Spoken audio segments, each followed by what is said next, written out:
It's important to note this. There are a lot of great Republican candidates out there running for president.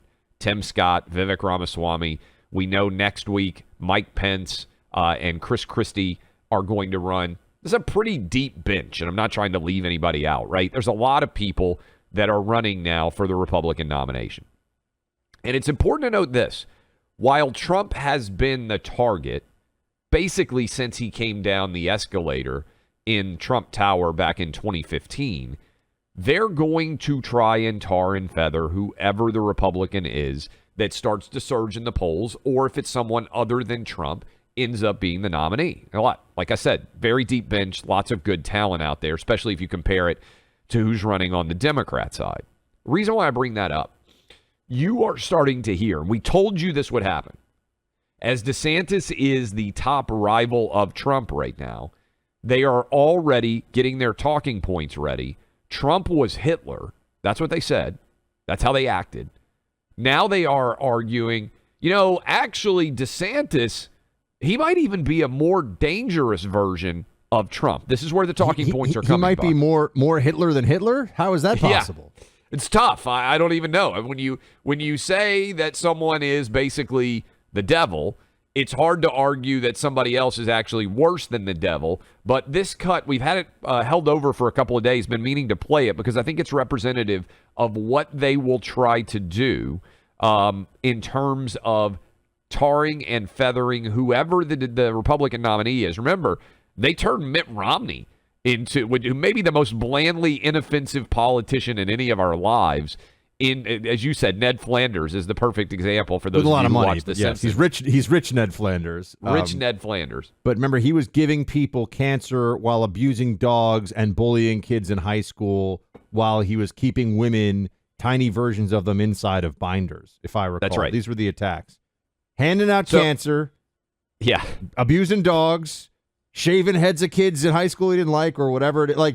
Just lunacy. I mean, it was lunacy. Yep. And now, as we know, Mitt Romney was, from the Democrat perspective, that's about as good a Republican as you're going to get in terms of not being the fighter who's going to go to the mat for conservative values on a whole range of issues. So here is this audio. I just want to play it for you because we're telling you what their game plan is going to be before they even really fully deploy it. Here they are on MSNBC. This is last Sunday that saying Ron DeSantis, he's actually way more dangerous than Donald Trump. I say this with conviction. I think Ron DeSantis is far more dangerous than Donald Trump for a very specific reason. Donald Trump is willing to ignore the rules, ignore the Constitution, and frankly lead to the incitement of January 6th. But Donald Trump is a transactional figure. He'll do whatever it takes to win. Ron DeSantis, I believe, actually in his ethos, is a culture warrior who wants to take us back 100 years and believes he can use the Constitution to that end, and ultimately has a very dark vision of what America will be. So the idea of pardoning January 6th convicts, if you will, at this point, is because he believes we are engaged in a real war that he has to win. So they're referring to that answer he gave on our show there. I didn't even know that part of it. But, Buck, I mean, we've said this is coming. Here you go. DeSantis is worse than Hitler, too.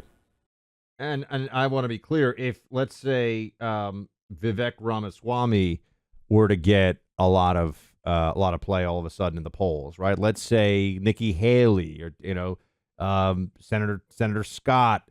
I don't know if anyone's still thinking about whether Youngkin might throw in or not, but it doesn't matter. Any of them. You will start to see, just to prepare the Democrat base, whoever opposes Joe Biden.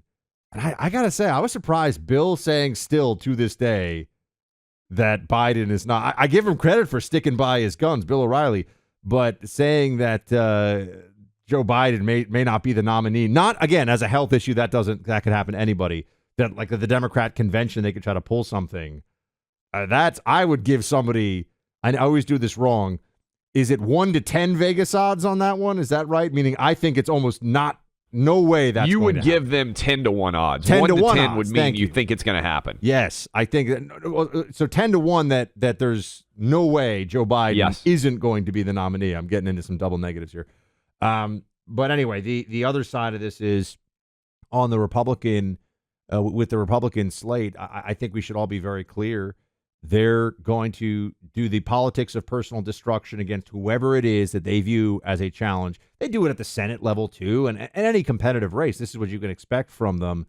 And they're certainly going to do it in the Republican presidential contest, or in the primary contest. And I do think as well, I don't know. I've gotten a couple of notes, and please send us your thoughts if you don't call in at clayandbuck.com. And become a VIP and tell us what you think about all this.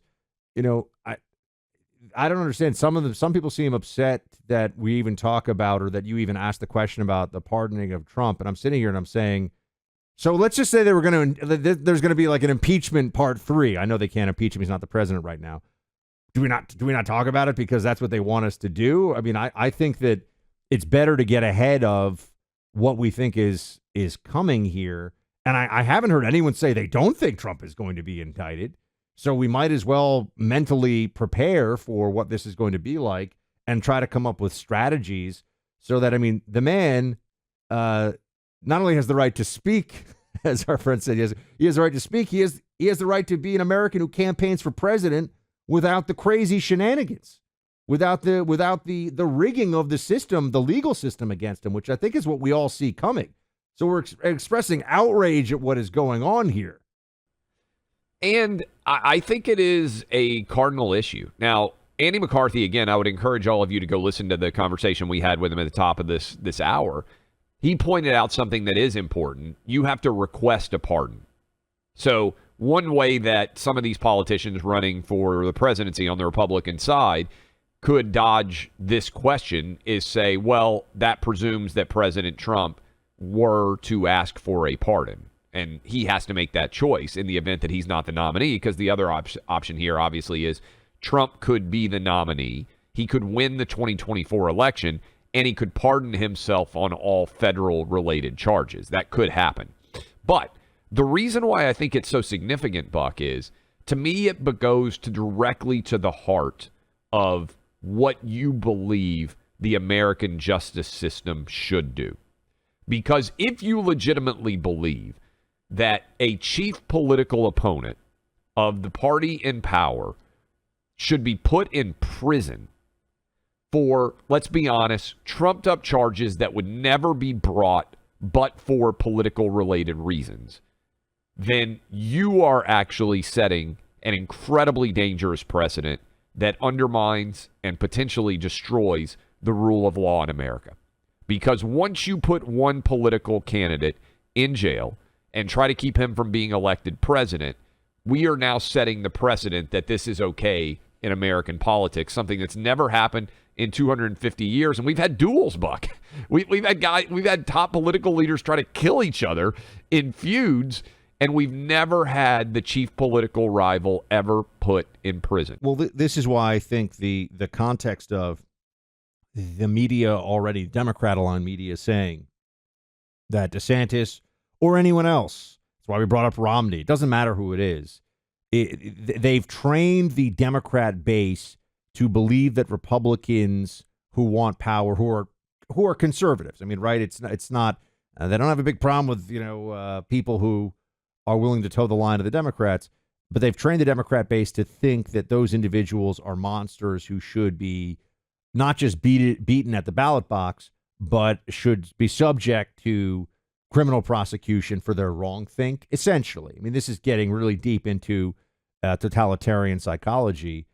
And whoever the person is, it's going to be the same thing, right? And once they establish this precedent, this is always what we've been saying about whether it was the completely frivolous impeachments of Trump that occurred, and now the absurd charges in New York City. They are setting precedents that will be used and abused going forward. So that's why I think it's so important the American people really understand the full weight of what's going on here. That's why I asked Andy, I said, is the rule of law in trouble? And what does that mean for our society? Yeah, the debt is really bad and it can destroy our economy over the long term. But in the shorter term, if we have a country where we now have a two-tier justice system based on your political party, and everyone really feels that, knows that, and that's how it operates, what kind of country do we really have? And that's what we're all looking at right now. That's the reality that we face. That's how critical this is. It's about Trump, but it's also about more than Trump. Way bigger than Trump. Trump is the vessel right now under which the attack is occurring, but it's not going to stop with him. That's the precedent, the danger of it being set.